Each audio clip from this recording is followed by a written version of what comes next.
오늘 이 자리에 안 나오면은 지옥 갈 것 같았습니까? 오지 않으면 뭔가 안 될 것 같고 불안한 느낌이 있어서 오셨습니까? 왜 오셨습니까? 오늘 우리를 하나님께 부르신 이유는 오늘 우리가 기도와 찬송과 말씀 가운데에서 하나님이 오늘 우리 각자를 향한 하나님의 계획이 있습니다. 그래서 오늘 하나님 앞에 서는 우리는 나 자신을 발견하는 시간입니다. 내가 누구인가? 내가 무엇을 해야 하는가? 내가 무엇을 하며 살아야 하는가? 어떻게 살 것인가? 내가 살아온 이 삶의 자리가 맞는가? 내가 가고 있는 이 길이 맞는가?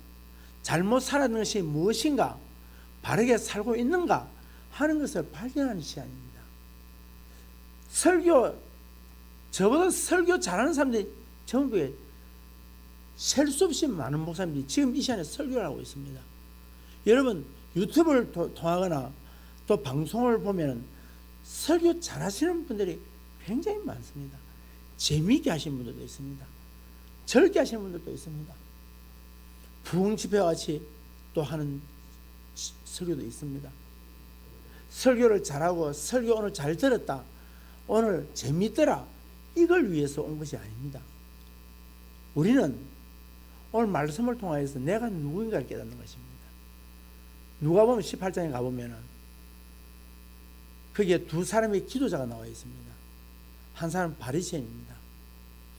바리새인은 기도를 두 손을 들고 기도를 하면서 하나님, 내가 토색하지 아니하고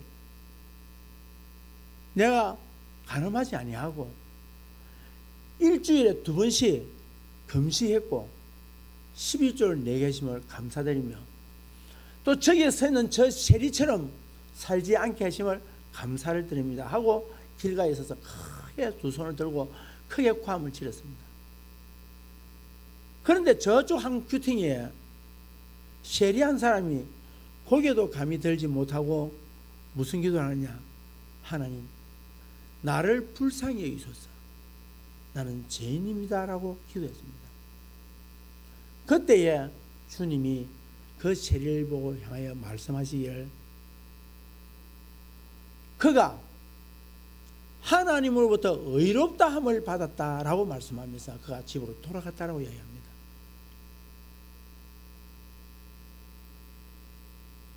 우리가 볼 때는 바리새인은 굉장히 잘 사는 것 같습니다. 11조도 하고 주일 성수도 하고 헌신도 하고 봉사도 했습니다. 그런데 하나님께서 무엇을 원하는지 바리새인은 알지를 못했습니다. 우리는 바리새인처럼 하나님 이것도 했습니다, 저것도 했습니다. 하나님 앞에 11조도 했습니다, 주일 성수도 했습니다, 기도도 했습니다, 성경도 매일 묵상했습니다. 저는 안식일을 어긴 일이 없었습니다. 그래서 이렇게 살았습니다.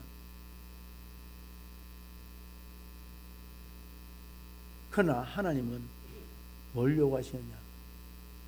하나님 앞에서 철저히 내가 누구인가를 발견하기를 원하고 있습니다. 베드로가 예수를 만났을 때 예수님께서 일어났던 한 기적의 사건, 자기 앞에서 밤새도록 고기를 잡으러 갔지만 한 마리도 못 잡았지만 낮에 예수님 말씀하신 대로 깊은 곳에 가서 그물을 내려서 고기를 잡았을 때에 153마리의 큰 고기를 잡았습니다. 그때에 베드로가 주님 앞에 와서 한 고백이 뭡니까? 나는 죄인입니다. 내게 떠나소서. 오늘 이 시간 이 말씀은 내게 하신 말씀이요, 내가 누구인가, 나는 어떤 사람인가, 그것을 발견하게 하기 위한 말씀입니다. 설교와 논리가 있고 논리가 있지 아니하고 정의가 있고 없고가 문제가 아니라 하나님께서 나를 통하여서 하시기를 원하시는 하나님의 뜻이 무엇인가, 그걸 찾지 못하면 여러분 오늘 사실은 이 자리에 올 필요가 없는 겁니다. 이유가 없습니다.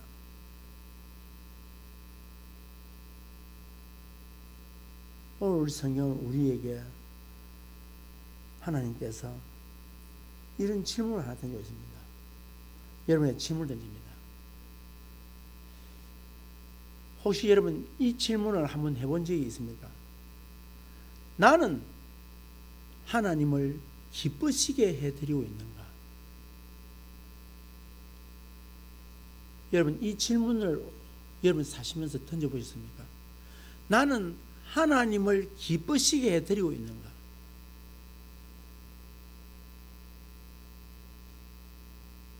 여러분 왜 교회에 와도 헌금을 해도 또 우리가 봉사를 하고 헌신을 했지만 왜 신앙생활이 공허해집니까? 이유가 뭡니까? 왜 오늘 바리새인처럼 그렇게 나쁜 짓을 하지 아니하고 할 것 다 했는데 왜 그렇게 공허해집니까? 하나님은 우리에게 우리가 생각한 만큼 그렇게 하나님이 깊이 있게 우리를 찾지 않으십니다. 하나님은 우리에게 우리가 생각하고 있는 것보다 더 단순하게 우리를 만나기를 원할 것입니다. 하나님은 우리에게 완전함을 찾지 않습니다. 하나님은 우리에게 일상생활 속에서 아무도 보지 않는 아무도 없는 곳에서 내 삶의 모습이 어떻는가를 하나님 그걸 보기를 원하십니다.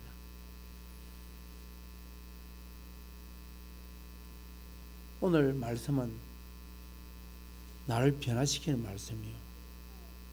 오늘 이 본문의 말씀은 하나님과의 관계를 회복시키는 말씀이요. 오늘 이 말씀은 하늘의 문을 여는 말씀입니다. 오늘 이 말씀에서 하나님이 진짜 기뻐하는 게 뭐냐는 겁니다. 여러분 명절에 자녀들이 와서 이것도 드셔보고요, 저기도 가보고요, 이것도 입어보고요. 지금 아버지는 부모님은 그걸 원하지 않습니다. 그런데 자녀는 이걸 입어보세요, 이거 드셔보세요, 이곳에 갑시다.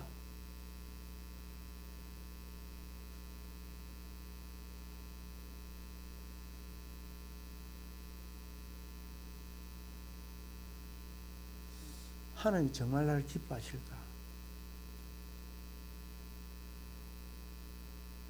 우리는 계속 이 이야기를 합니다.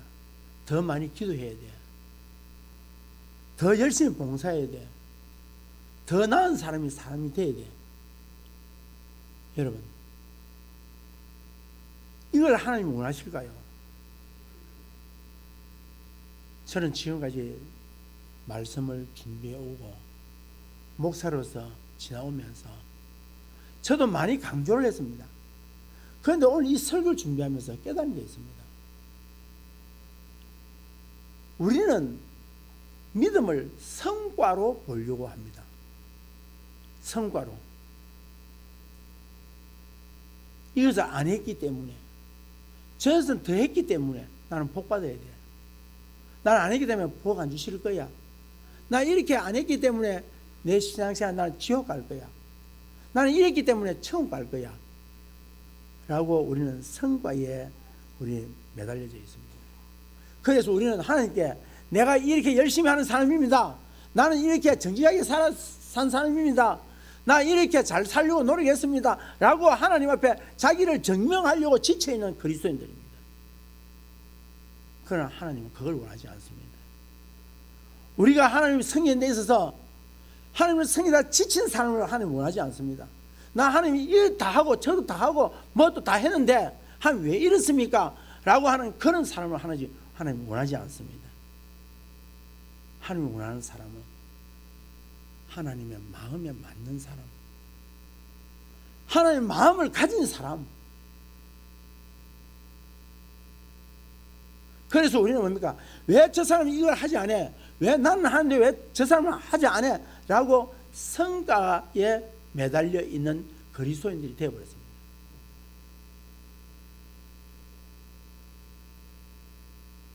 여러분 한 가지 아셔야 됩니다. 하나님은 우리가 종교적 의무에 짓눌려 살아가는 성도를 원하지 않습니다.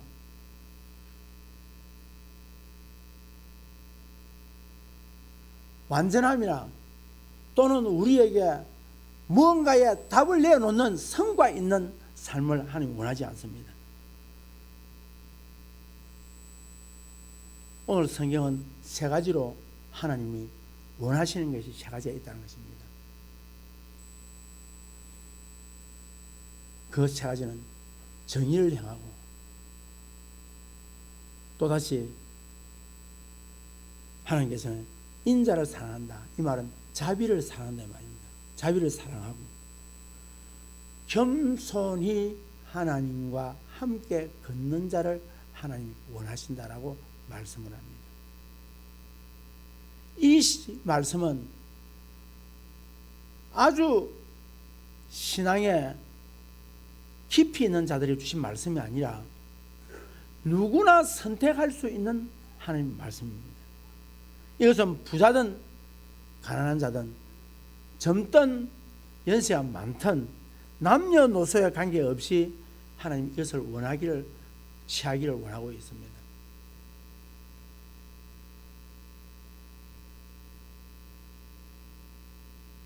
우리는 율법이나 규칙에 매이는 것이 아니라 우리의 삶에 하나님이 보시기를 원하고 있습니다.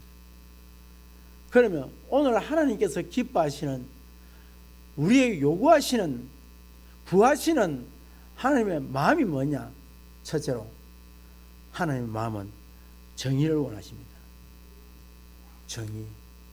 정의가 뭘까요? 재판정에서 판사가 판결하는 그러한 판결문이 정의일까요? 아니면 정치인이 정의일까요? 뭐가 정의일까요? 성경에서 말하는 정의가 뭘까요? 성경에서 말하는 것은 뭔가 하니까 옳은 것을 했느냐 그런 것을 했냐라는 것이 그런 정의를 말하는 게 아닙니다. 성경에서 말하는 정의는 하나님 앞에서 바르게 살았느냐,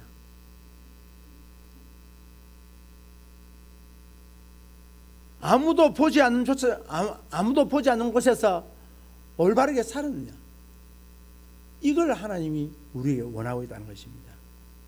다시 말해서 거짓말을 쉽게 할 수 있는 상황 속에서도 참말을 말할 수 있는가, 잘못 받은 거스름돈을 가다 보니 세어보니까 더 많이 받았는데 그 거스름돈을 다시 돌려줄 수 있느냐는 겁니다. 약속을 했는데 약속을 지킬 수 있느냐는 겁니다.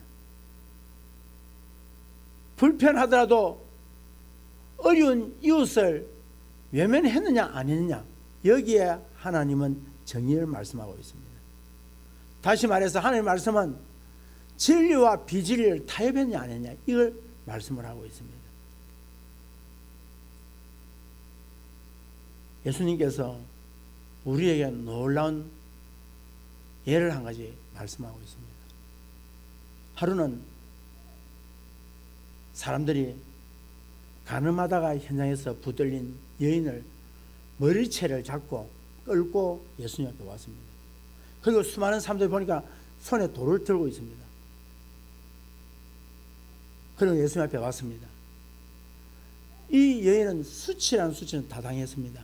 그리고 마지막으로 율법이 말한 정의, 가늠한 사람은 돌을 쳐서 죽이라고 한 그 정의를 행하기 위해서 지금 사람들이 둘러쌌습니다. 그때에 예수님이 와서 율법에 돌을 쳐 죽였는데 어쨌으면 좋겠냐 했을 때에 예수님께서 붕괴하고 손에 돌을 들고 있는 사람들 향하여서 이렇게 말씀합니다. 너희들 중에 죄가 없는 자가 먼저 돌을 던져라.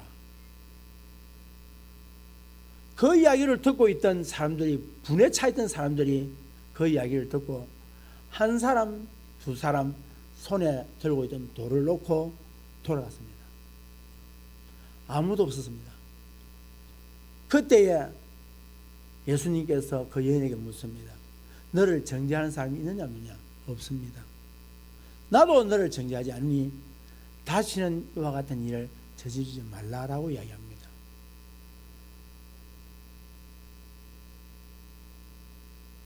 이게 여기에 하나님의 마음이 뭘까요? 파괴하는 게 하나님의 정의일까요? 아니면은 세우는 게 정의일까요? 죽이는 게 정의일까요? 아니면 치유하는 게 정의일까요? 오늘 이 말씀 속에서 우리에게 말씀하고 있는 게 뭡니까? 하나님은 치유하는 정의를 우리에게 정의라고 말합니다. 처벌보다도 회복을 선택할 때, 내가 옳을지라도 공동의 선을 선택할 때에, 손가락질 대신에 손을 내밀 때 하나님이 사랑하시는 정의는 자만심이 아니라 긍휼입니다. 하나님의 긍휼입니다. 지위가 아니라 인격에서 나오는 것입니다. 그리고 그것을 거창한 행동이 아니라 매일 작은 삶 속에서 작은 실천들이 일어나는 것입니다. 여러분, 지금 우리는 눈치를 보고 살아갈 때가 많습니다. 예수님이 말씀하고 있는, 하나님이 말씀하고 있는 정의에 대해서 우리는 물끄러미 쳐다볼 때가 있습니다. 그렇게 해야 되는 줄 알면서도 우리는 다른 사람의 눈치를 보느라고 우리는 그렇게 하지 못하고 있을 때가 많습니다. 오늘 우리는 자녀와의 대화 속에서, 또 성도 간의, 동료 간의 대화 속에서, 우리는 돈을 다루는 정직함 속에서, 무엇보다도 여러분을 아프게 한 사람에 대한 반응이 어떤 반응인가를 우리는 살펴봐야 할 것입니다. 특히 우리가 보복할 힘을 가졌지만 보복하지 않는 이것이 정의입니다. 다윗이 동굴에 숨어 있었습니다. 다윗이 동굴에 숨어 있을 때에, 그때에 억울하게 쫓겨다녔습니다. 죄 없이 쫓겨다녔습니다. 사울왕이 자기를 죽이겠다고 군사를 풀고, 그래서 숨어서 아둘람 지에 있는 한 동굴에 다윗이 숨어 있었습니다. 그때에 자기를 잡아 죽이겠다고 찾아온 사울왕이 잠시 그 동굴이 시원하니까 동굴 속에 들어가서 잠시 쉬면서 잠을 청했습니다. 그때에 다윗과 함께 있던 사람들이 다윗에게 이야기합니다. 지금 기회가 왔습니다. 하나님이 당신의 원수를 죽이라고 저 사람을 이곳에 보냈습니다. 지금 자고 있습니다. 죽이십시오. 주위에 있던 사람들은 말이냐, 하나님이 보내준 기회라는 겁니다. 그래서 주위에 있는 사람들은 뭘? 사울의 피를 요구하고 있습니다. 그런데 다윗은 놀라운 행동을 합니다. 무슨 행동을 합니까? 사울이 자고 있는데 살금살금 가서 사울의 옷자락을 자르고 이제 돌아와 사울이 나갈 때까지 기다립니다. 사울이 나갔습니다. 저 멀리 가고 있을 때에 다윗이 이곳에서 고함을 지르며 사울을 부릅니다. 왕이여, 왕이여, 내가 당신을 죽일 수 있었지만 그렇게 하지 않았던 것은 나는 여호와를 두려워합니다. 나는 여호와를 두려워합니다. 하나님의 정의가 뭡니까? 지금 기회가 왔으니 죽이는 것이 여호와의 정의입니까? 아니면 그 원수 갚는 것을 하나님께 맡기는 것이 정의입니까?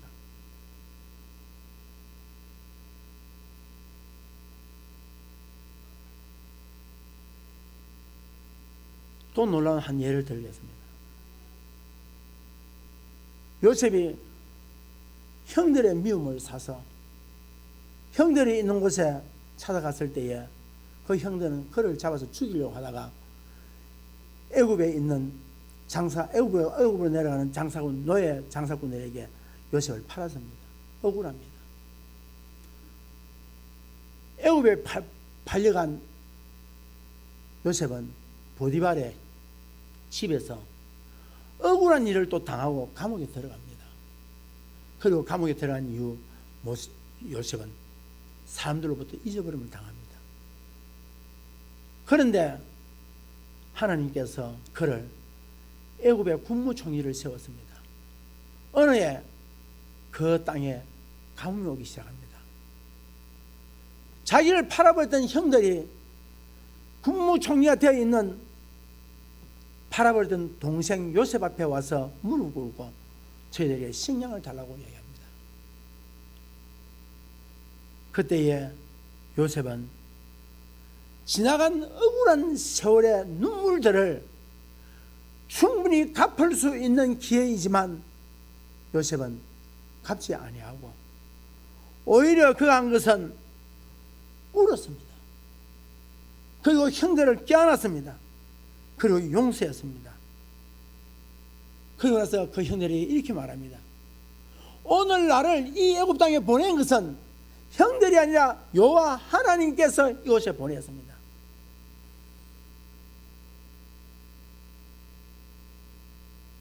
요셉은 깨달았습니다. 하나님의 정의는 같은 방식으로 대갚아 주는 게 하나님의 정의가 아니라는 것입니다. 깨진 것을 회복하는 것입니다. 보복하지 않기로 결단하는 자를 하나님께서는 존귀하게 여기십니다. 우리는 보복을 해야 합니다. 저 사람이 미웠으니까 미운 자를 끝까지 어떤 일이 있어도 갚아야 합니다. 여러분 그렇습니까? 여러분 그런 마음 가지고 계십니까? 하나님의 정의는 미운 자에게 똑같이 갚는 것이 아니라 오히려 껴안아주고 함께 울어주고 그거를 함께 회복시키는 것이 하나님의 정의입니다. 조용히 눈을 감으면 어떻습니까? 당신이 흘린 눈물을 하나님이 알고 계십니다. 당신의 고통을 하나님 보았습니다. 당신의 절박하게 부르짖는 그 아파하는 소리를 하나님 들으셨습니다.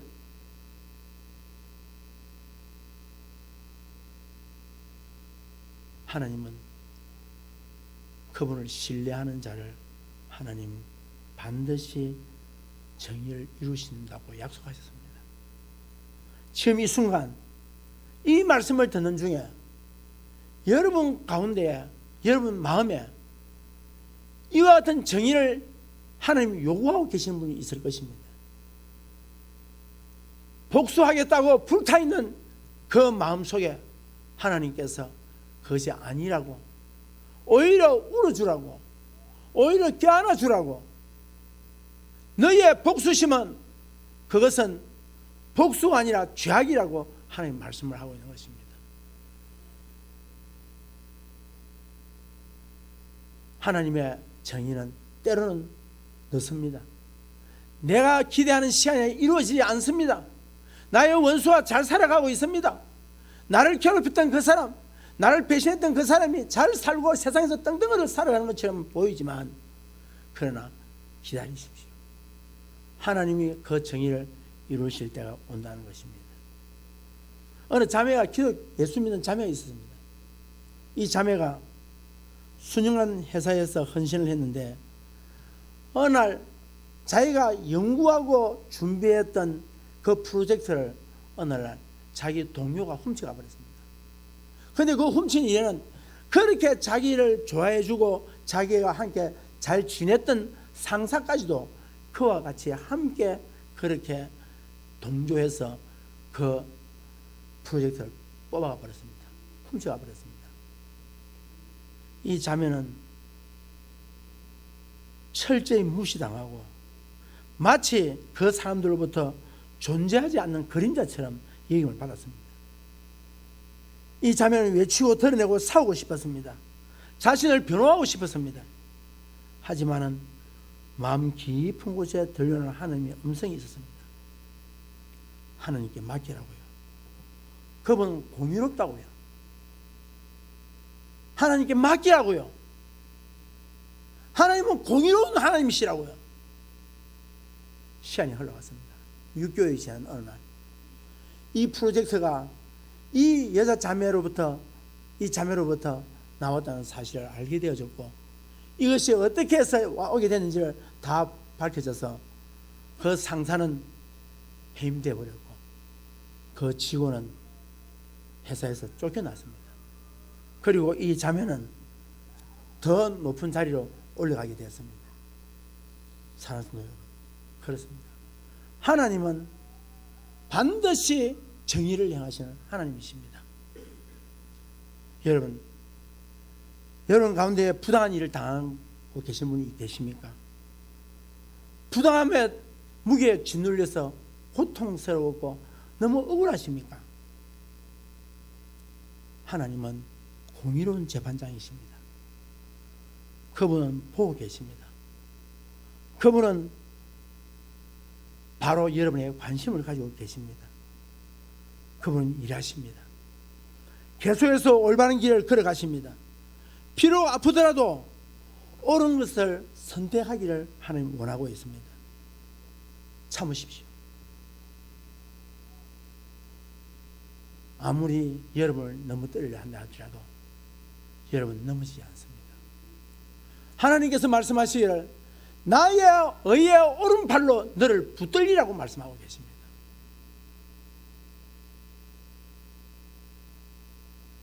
하나님의 정의는 결코 늦지 않다는 사실입니다. 그러므로 내가 복수하는 것이 정의가 아닙니다. 하나님이 하시도록 맡겨놓는 것, 그것이 바로 정의입니다. 두 번째로 하나님 기뻐하시는 삶은 자비입니다. 정의가 옳은 일을 행하는 것이라면 자비는 상대가 틀렸을 때도 사랑하는 것입니다. 자비가 너무 필요한 시대입니다. 왜 그렇게 잘라버리기를 좋아하는지. 하나님은 우리가 단지 실천하는 것에 그치지 않고 자비를 사랑할 때 기뻐하십니다. 오늘 미가 선지자는 뭐라 말합니까? 자비를 사랑하라고 이야기합니다.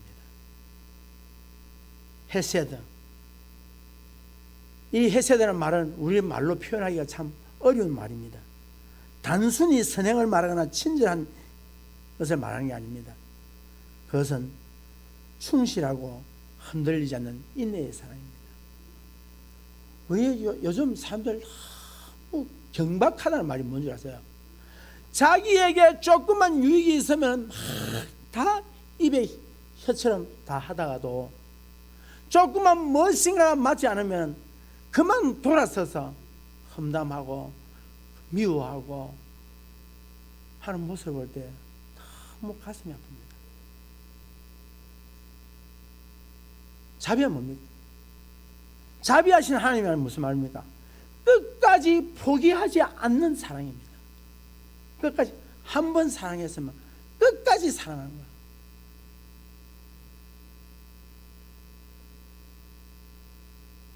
예수님은 그 사랑을 그런마다 보여주셨습니다.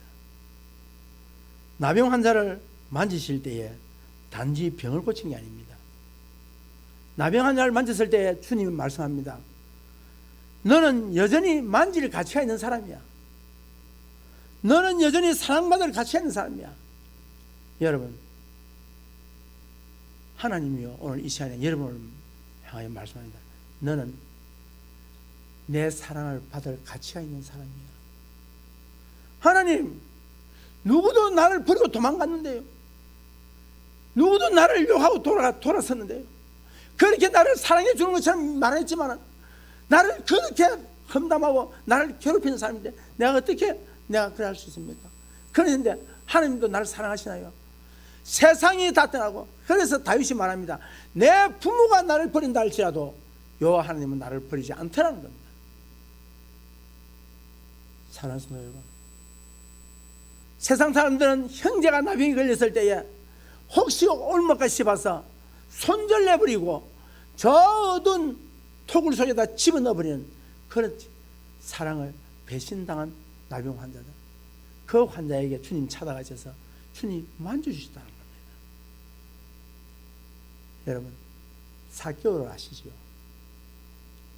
사개오가 세리장으로서 민족으로부터 버림받고 이웃으로부터 버림받던 이 사교, 예수님이 그를 만났을 때에 사교야, 오늘 내가 너희 집에 가겠다. 그때에 사람들은 수군거렸습니다. 어떻게 예수님이 저 사교 집에 갈 수 있는가? 그 이야기를 들은 사교는 예수님이 오늘 자기 집에 온다는 이야기를 듣고, 예수님, 내가 남의 것을 빼앗은 일이 있으면 내 반에 갖겠습니다. 그리고 내 재산의 절반을 내어서라도 가난한 사람들 위해서 내가 돕겠습니다. 여러분, 이 자비가요, 버리지 않는 끝없는 사랑, 엔드리스 러브, 그 사랑이 사람을 변화시켜버렸습니다. 사랑하는 성도 여러분, 누군가를 바라볼 때, 또한 실패했다는 것을 바라볼 때에 차가움으로 대하지 않을 때에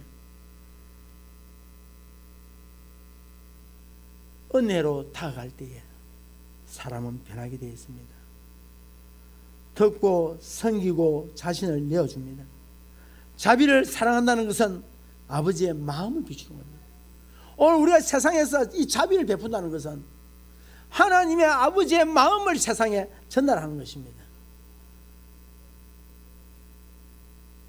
실패한 자에게 여전히 손을 내미셔 보셨습니까?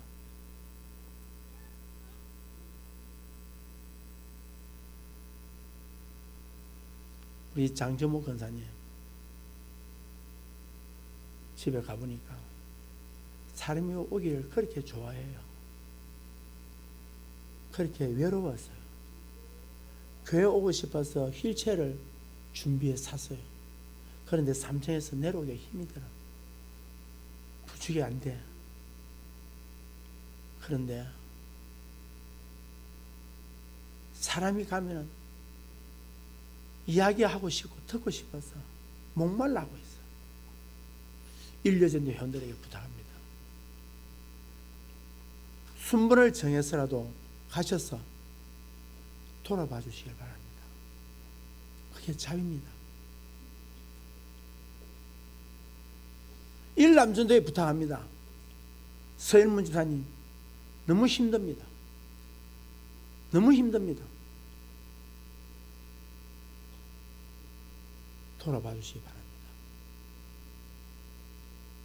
우리 이우병 집사 지난 14일 날 교회 왔습니다. 지금 암 치료 중에 있습니다. 해월같이 해왔습니다. 보기에 너무나도 민망할 정도로 그렇게 왔습니다. 사랑하는 성도 여러분, 외롭습니다. 건강할 때는 함께 모여서 어울려 지내지만 병든 상태에서 외로이 홀로 질병과 함께 싸워가는 그 현장은 너무나도 외롭고 너무나도 고통스럽고 세상으로부터 버림받은 것처럼 생각이 들 때에 그때의 외로움은 말할 수 없습니다. 바로 우리 그리스도인들이 그동안 함께 지났던 분들이 가서 손 내밀고 붙들어주고 함께 할 때에 그는 다시 힘을 얻을 수 있을 것입니다. 예수 믿는 한 자매가 있었습니다. 그 자매가 있는 아파트에 외로운 한 할머니 한 분이 계셨습니다. 그 할머니는 남편이 죽고 자녀들이 외국에 다 가서 살기 때문에 아무도 그 할머니를 찾아온 사람이 없었습니다. 그 할머니는 문을 꼭꼭 잠그고 버려버렸습니다. 그때에 한 자매가 기도 중에 그 할머니에게 다가가라는 음성이 들렸습니다. 그 소리를 듣고 이 자매는 수프를 끓여다가 그 할머니에 갖다 드렸습니다. 그리고 웃어 주었습니다. 그리고 짧은 인사를 나누었습니다. 그것이 인연이 돼서 점점 할머니하고 관계를 맺게 되었습니다. 그런데 어느 날 그 할머니가 응급차가 와서 이 할머니를 병원으로 모시고 갔습니다. 그래서 이 자매가 병원에 찾아갔습니다. 찾아갔더니 의사로부터 하는 말이 이 할머니가 앞으로 며칠 살지 못한다는 이야기를 들었습니다. 그 이야기를 듣고 이 자매는 열심히 간호했습니다. 찾아갔습니다. 음식을 가져갔습니다. 그러면서 성경을 읽어 주었습니다. 기도해 주었습니다. 손을 잡아 주었습니다. 그럴 때 어느 날 이 할머니 두 눈에 눈물을 쭉 흘리면서 떨리는 목소리로 이렇게 합니다. 나도 당신이 믿는 예수를 믿을 수 있나요? 나도 당신이 믿는 예수를 믿을 수 있나요? 라고 이야기합니다. 그럼요 하고 이 자매가 펑펑 울면서 이 할머니를 끌어안고 눈물 흘리면서 영접 기도를 시켰습니다. 얼마 뒤에 이 할머니가 영접 기도한 뒤에 며칠 뒤에 이 할머니가 이 땅을 떠났는데 구원받고 이 사랑하는 자매로부터 사랑을 받고 이 세상을 떠났던 것입니다. 자비는 멀찍이 서 있는 게 아닙니다. 내 기도하는데요. 예, 기도하셔야지요. 선지자 호세아의 이야기를 여러분에게 말씀드리려고 합니다. 오늘 우리가 읽었던 이 선지자 호세아는 하나님께서 이런 말씀합니다. 호세아야, 네. 너 저기 가서 몸 팔고 있는 창녀를 데려다가 너 아내를 삼아라 그랬어. 여러분 기가 막히지 않습니까? 목사에게 너 술집 몸 팔고 있는 창녀에 가가지고 너 한 여자를 데려와서 결혼해라. 이게 가당찬 말입니까? 그런데 호세아는 가서 고멜이라고 하는 창녀를 데려와서 결혼을 합니다. 그런데요, 그렇게 데려왔으면 감사할 줄 알아야 되는데 이 여자가 또다시 다른 남자를 만나서 도망가 버립니다.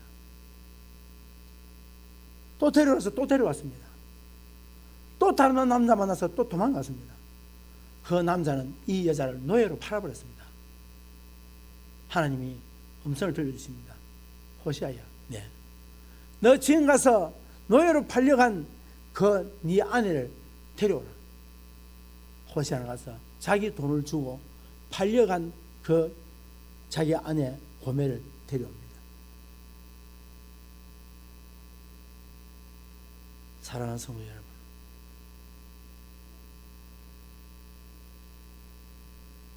우리가 그렇지 않습니까? 고멜은 다윗의 여자가 바로 우리입니다.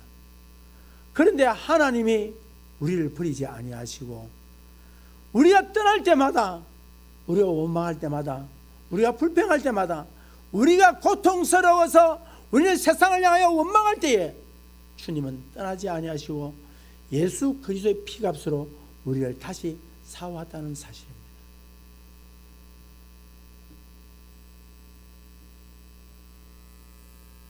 예수님이 이런 이야기를 하십니다. 어떤 한 부자에게 두 아들이 있었습니다. 이 부자에게 두 아들이 있었는데 둘째 아들이 어느 날 아버지에게 찾아옵니다. 아버지, 앞으로 저에게 줄 유산을 지금 주십시오. 나 가서 사업을 해서 나는 자숙을 하겠습니다. 그래서 아버지가 둘째에게 줄 유산을 떼어다가 둘째 아들을 주었습니다.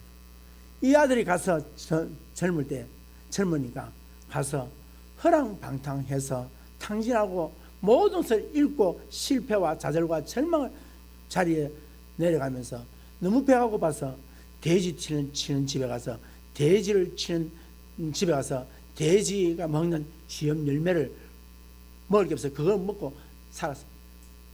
이렇게 하다 내가 죽겠다. 아버지 집에 돌아가자. 아버지가 내가 무슨 소리를 하더라도 나 품꾼을 써달라 하고 내 아버지에게 가야 됐다.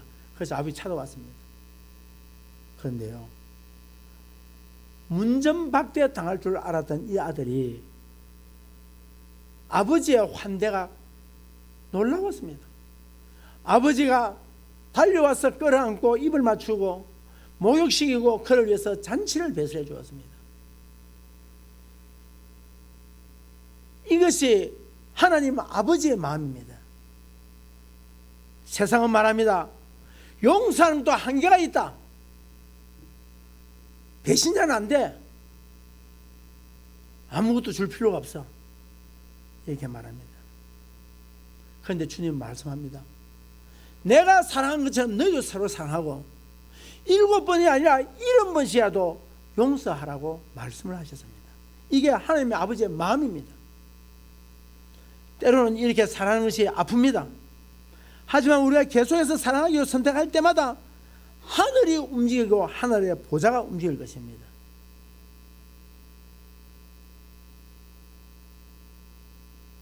여러분, 하나님의 자비는 떠나지 않았습니다. 여러분이 떠나도 하나님은 떠나지 않습니다.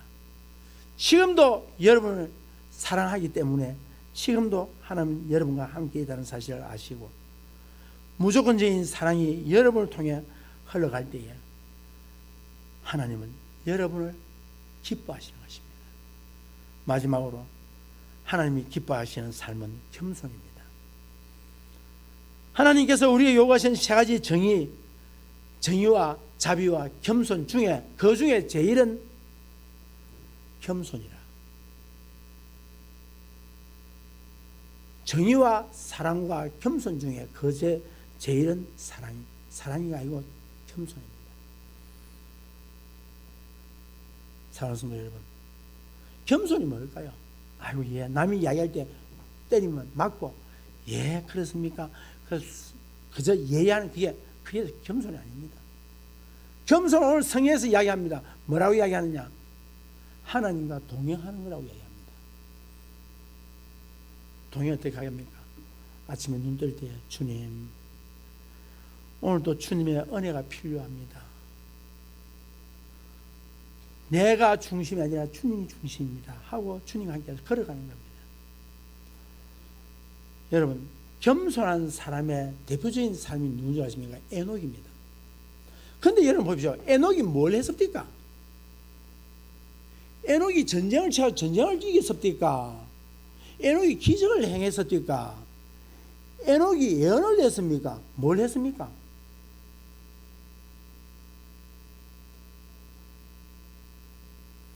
그런데 에녹을 향하여서 히브리서 기자는 이렇게 말합니다. 믿음으로 에녹은 죽음을 보지 않고 옮겨졌으니 하나님이 그를 옮기심으로 다시 보지 아니하였느니라. 그는 옮겨지기 전에 하나님을 기쁘시게 하는 자라 하는 증거를 받은다. 하나님을 기쁘게 하다 보니까 죽지 않고 하나님 나라로 갔다는 거야. 여러분 보십시오. 지금 에녹이 11조를 많이 했답니까? 교회 헌신 많이 했답니까? 전도 많이 했답니까? 기도 많이 했답니까? 주일 성수 잘했답니까? 이런 이야기 하나도 없어요. 무슨 이야기입니까? 하나님과 동행했다는 겁니다. 동행했단 말이 무슨 말입니까? 네 마음이나 내 마음이나 같다는 거예요. 네 마음이나. 여러분 왜 결혼하셨어요? 결혼한 이유는 뭡니까? 너무 사랑하기 때문에. 당신 마음과 내 마음이 너무 같기 때문에 떨어져 있기가 싫다는 거예요. 그래서 우리 함께 살자 해서 그렇게 결혼한 거 아닙니까? 우리 영원히 헤어지지 말고 우리 함께 살자. 그래서 결혼한 거 아닙니까? 하나님께서 에녹 너하고 내하고 마음이 너무 똑같아서 내가 너하고 떨어지기 싫어. 너하고 내하고 같이 영원히 살자. 그래서 하나님 데려가 보는 거예요. 하나님 여러분 보십시오. 오늘 서론적으로 말씀드렸던 거죠. 하나님이 우리에게 성과를 요구하십니까? 아닙니다. 우리가 성과에 목말라다 보니까 이거 더 해야지 저거 더 해야지 라고 이야기하지만 하나님은 지금 무엇을 요구하십니까? 네 마음하고 내 마음하고. 다시 말해 우리 다 같이 올해 주제를 한번 읽어봅시다. 시작. 저것만 품으면은 하나님 기뻐하십니다. 하나님이 기뻐하시면 어떻게 되느냐? 하나님 데려가십니다. 데려는 죽는다 이 말이 아닙니다. 여러분의 삶 속에서 300년 동안 에녹이 300년 동안 하나님과 뭐 했다? 마음을 나누었다. 동행했다는 거예요. 함께 했다는 거예요. 함께 걸었다는 거예요. 여러분 우리 성경 이게 성경이지 않습니까? 성경에 거짓이 있습니까? 없습니다. 그러면 오늘 우리가 뭐 해야 되냐? 하나님 마음을 품어라. 오늘 하나님이 우리에게 품기를 원하시는 마음이 뭡니까? 정의와 자비와 겸손, 이 시간입니다. 겸손이 뭐냐? 하나님과 동행하는 삶입니다. 하나님과 동행하는 삶입니다. 기도하겠습니다.